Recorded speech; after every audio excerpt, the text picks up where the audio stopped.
him in a Chelsea shirt and all his pictures playing for Chelsea. Is there any clarity on whether the player is unhappy or happy at the club? Well, I spoke with Wes every day. It's very, very happy. First of all, because he's back from the injury. He's joining all the session with us, and he's very happy. And as I said, after Palace game, he was on the bench just to be with us. But from tomorrow, he is with us, and he can also get some minutes. So we are happy, and he's happy. And then about Instagram, as you know, unfortunately, I don't have an idea because I don't use to use social network. On some of the comments after that, there were some pretty unsavoury messages from fans. Is he getting the support from the club, and are all players getting that continued support? Because it just feels like we're having often these conversations over and over again surrounding abuse to players. As I said in this moment, Wes is happy, we are happy, and there is nothing to add on that. Now, I think if there are abuse, as you said, on Instagram, never is good. It's not good for Wes, it's not good for any player, and it's not good for any human being in the world. But it's something that unfortunately we cannot control. Now let's move on to the team. You said obviously Wesley's available tomorrow probably to play some minutes. Any of the injured players coming back at all for you? No, Romeo is still out. Benoit is still out. As I said, Wes is back, and that's all. And Nicholas Jackson suspended last week. Obviously, we understand the situation where he's potentially looking at another club, but is he available in your eyes tomorrow?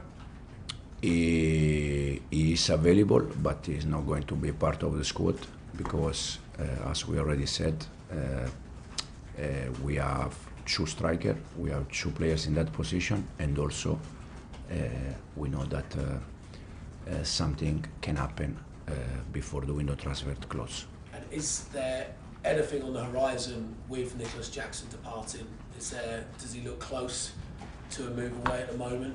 No idea, to be honest. No idea. You know already from last season that I prefer to be focused on training session, prepare the game, and these kind of things. I don't know.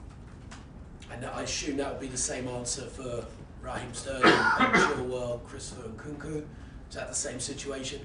Christo is with us like Nico, but it's the same answer than Nico. And the other two players, they are training apart, waiting for some solution.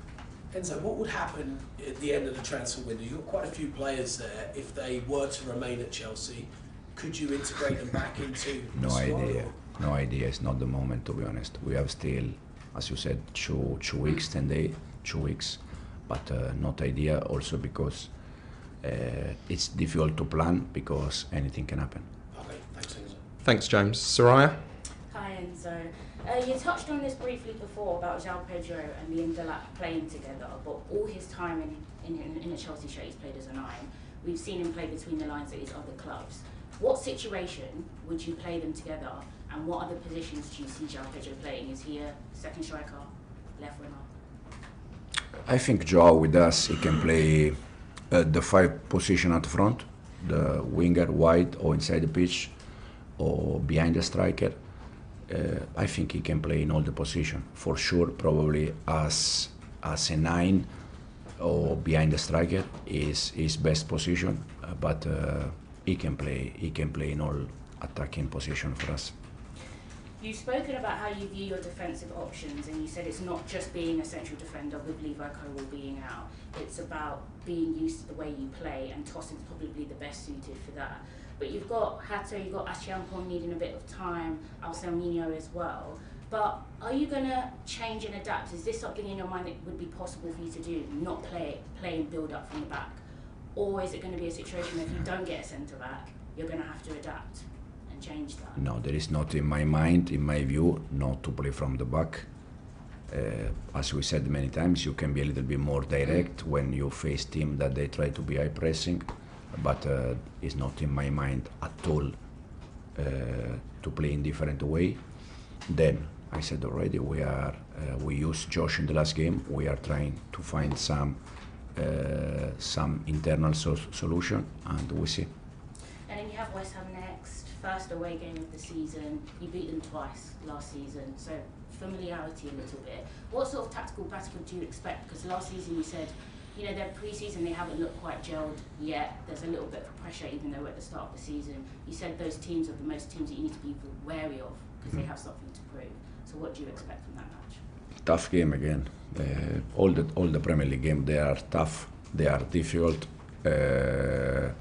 If you remember the game at home last year was difficult game for us.